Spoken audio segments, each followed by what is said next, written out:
Bismillahirrahmanirrahim. Assalamualaikum warahmatullahi wabarakatuh. Selamat sejahtera kepada semua murid kelas Dahlia. Hari ini cikgu kita kembali semula, kembali kepada kehidupan di rumah. Kerajaan telah menetapkan untuk semua berada di rumah. Kita dalam keadaan PKPB atau nama penuhnya Pergerakan Perintah Kawalan Pergerakan Bersyarat. Semua sekolah di Malaysia ni ditutup. Tapi ada 3 negeri yang tidak dikenakan PKPB ni. Dia tak kena PKPB tapi semua murid, semua sekolah tetap ditutup dan semua perlu belajar dari rumah. Untuk Dahlia ni cikgu akan mengajar sikit lah tentang subjek sains. Sedikit penerangan apa yang kita akan belajar dan latihan-latihan yang perlu awak buat. Yang terakhir kita buat dalam kelas adalah berkenaan tajuk kita yang terakhir sebelum ni ialah ni, objek.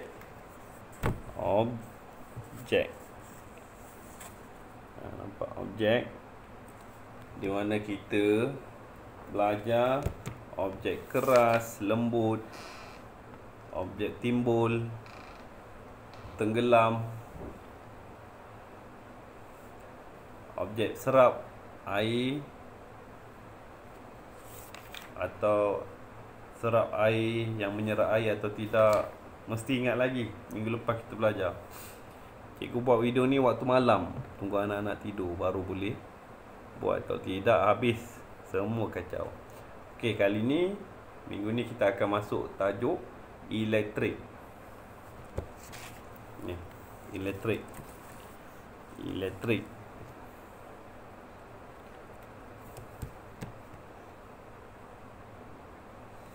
Sumber tenaga elektrik yang kamu tahu. Kalau cek, yang paling senang ialah satu, elektrik kat rumah tu lah. Punca utama dia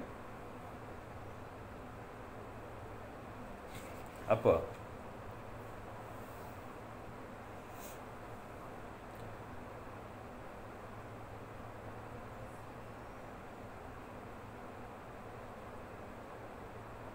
Kita yang membekalkan tenaga elektrik di rumah tu nama dia TNB. Kalau yang rumah ni tenaga elektrik yang besar, dia ada satu jana kuasa yang menyimpan tenaga elektrik tu untuk disalurkan ke rumah-rumah kediaman di semua tempat. Kalau dekat Bagan Datuk ni cikgu kurang pasti di mana, tapi cikgu tak nak cerita yang besar-besar, kita cerita yang kecil. Apa bahan lain? Kalau tengok kepada buku ni, ditunjuk sini. Ini adalah contoh bahan-bahan yang boleh menyimpan tenaga elektrik. Ni satu, bateri. Takkan tak tahu kan? Semua tahu. Rasanya semua tahu bateri. Kat rumah, jam. Apa lagi? Jam, lampu suluh, semuanya gunakan bateri sekarang. Yang bawah ni dynamo. Ini mungkin ada antara kamu yang tak pernah jumpa pun, yang tak pernah tahu pun. Kalau cikgu pernah. Selalunya benda ni ada di basikal lama-lama, basikal orang dulu. Ni, basikal baru-baru sekarang ni tak ada dah benda ni. Tak pernah nampak pun. Basikal dia selalunya akan diletakkan di bahagian tayar hadapan ataupun belakang. Dia akan boleh, yang bahagian atas ni dia boleh dilekatkan ke tayar, dan apabila tayar berjalan dia akan berpusing. Dalam ni ada macam wayar kabel tembaga dalam ni, dan di situlah proses penghasilan arus elektrik, dan dia akan simpan arus elektrik, dan ni dia akan sambung pada mentol basikal. Kalau sekarang mana ada? Kalau sekarang lampu di basikal tu orang guna bateri dah, tak guna benda ni. Tak guna benda yang dinamakan dynamo ni. Kalau dulu mungkin kamu boleh, kalau kat rumah ada basikal lama, boleh cek bentuk dynamo tu macam mana.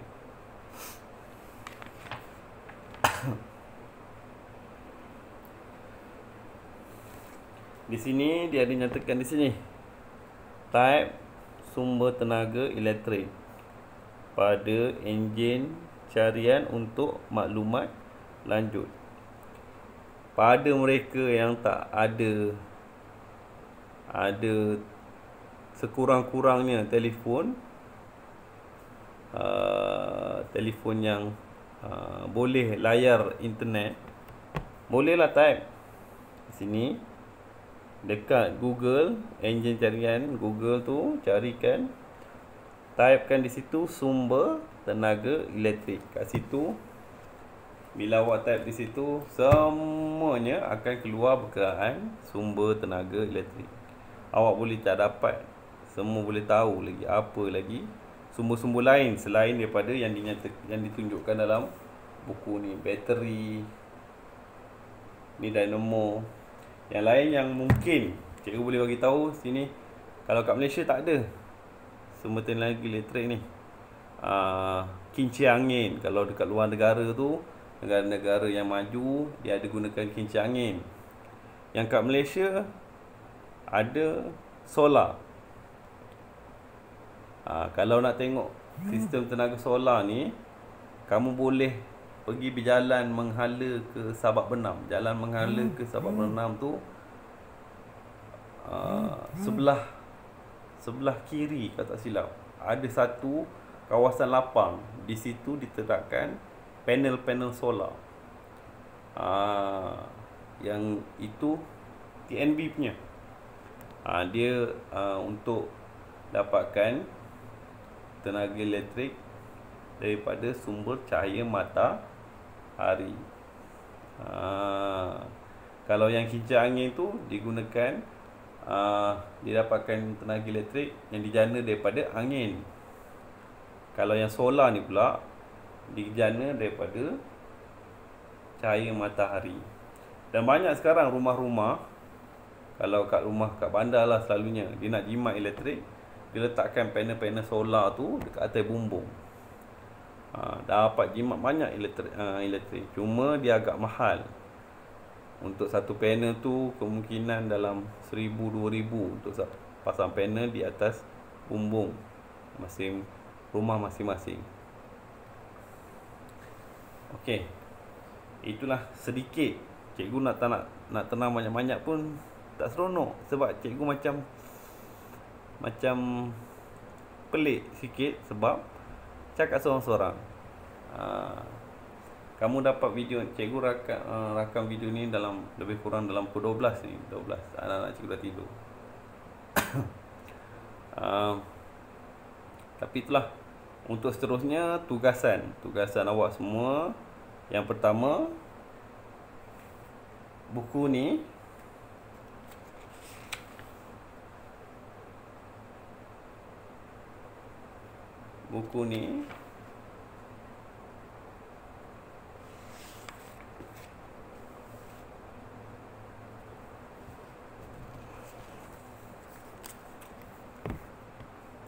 nanti dululah, cikgu nak terangkan seterusnya pula. Belum lagi bab tugasan. Cikgu muka surat seterusnya. Tadi di muka surat ini, dan kita selak di muka surat seterusnya. Kita masuk tajuk di sini, konduktor dan penebat elektrik. Apa maksud konduktor dan penebat elektrik tu? Konduktor ni adalah bahan yang boleh mengalirkan arus elektrik. Arus elektrik tu boleh melaluinya. Contoh, besi, air boleh, aluminium. Dan penebat elektrik ni pula adalah bahan benda yang arus elektrik tak boleh mengalir melaluinya. Contoh macam batu bata, getah. Sebab tu kalau pekerja TNB dia nak uruskan nak betulkan litar elektrik tu, yang talian elektrik tu, kebanyakannya akan gunakan sarung tangan. Dia nak halang daripada arus elektrik tu terkena dekat badan. Sebab sarung tangan tu adalah bahan penebat elektrik. Dia tidak mengalirkan arus elektrik. Dia tidak menggunakan, tak adalah. Jadi dia selamatlah. Contoh ni di sini.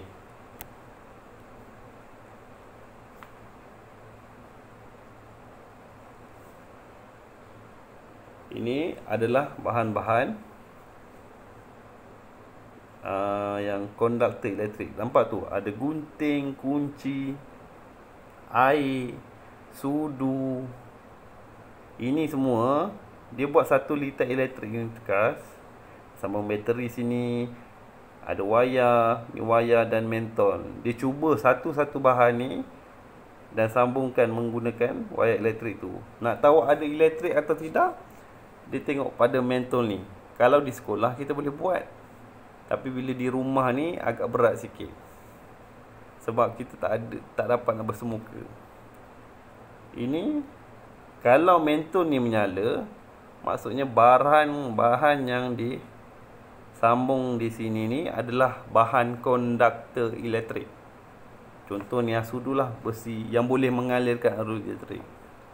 Dan bila kita tengok di sini, dia buat yang sama juga.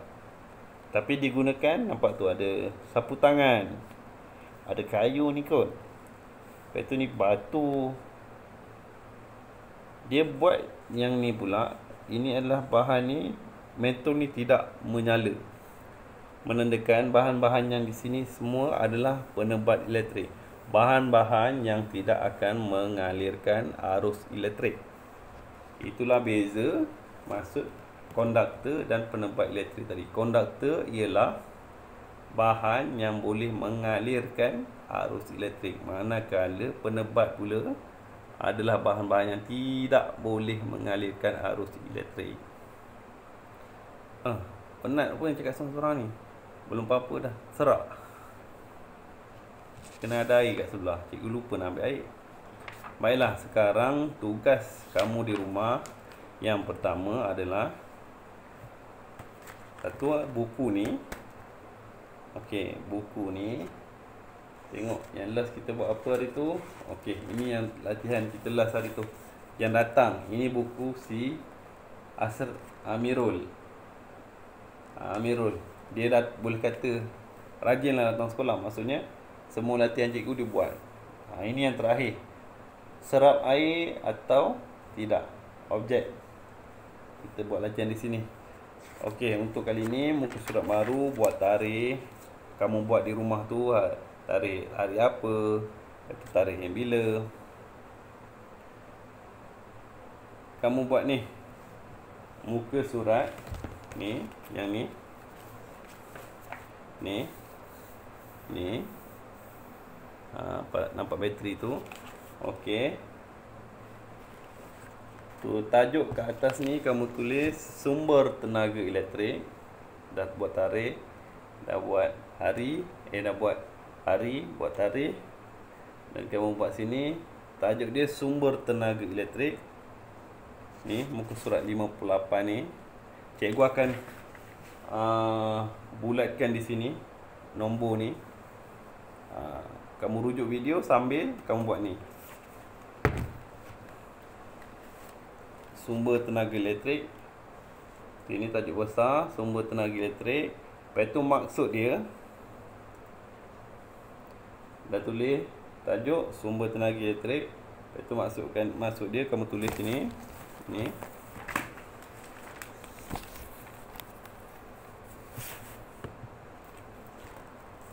Maksudnya ni sumber tenaga elektrik ialah objek. Kamu tuliskan ni. Maksud dia. Dan ni bateri dan dynamo. Ni semua kamu tulis. Ni tajuk. Tuliskan dalam buku ni. Dan di bawah, bila dah siap ni semua, di bahagian bawah dia, kamu tulis tajuk besar ke atas, bateri, garis, dan ni salin salin semula. Ni poin-poin di sini ada berapa? Bateri ada 1, 2, 3, 4, 5 poin. Dan yang seterusnya ni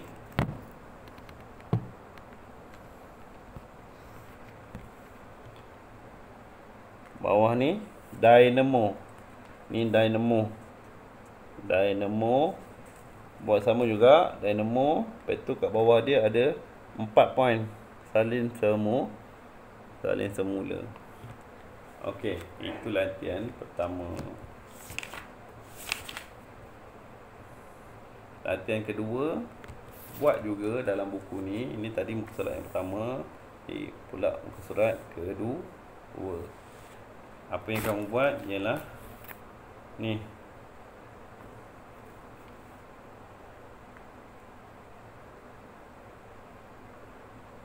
Ni. Jawab soalan di muka surat 62. Di atas tu ada 3 soalan. 3 soalan ni jawab di buku. Tulis soalan tu dan kat bawah adalah jawapan dia. Ibu bapa yang ada kat rumah tu boleh bimbing. Kalau anak tak faham video tu, anak-anak dah buat, ibu bapa cek jawapan ke jalan kerja tu selari atau tidak dengan video yang mak ayah tonton ni. Video penerangan yang saya berikan ni ada selari betul atau tidak dengan apa yang anak-anak tuan dan puan buat. Baiklah, itu sahaja untuk Dahlia. Harap semua murid dapat menyiapkan kerja-kerja yang saya beri ni mengikut masa yang telah ditetapkan. Kita jumpa pula minggu depan untuk tajuk yang seterusnya. Baiklah, sekian. Terima kasih. Assalamualaikum warahmatullahi wabarakatuh.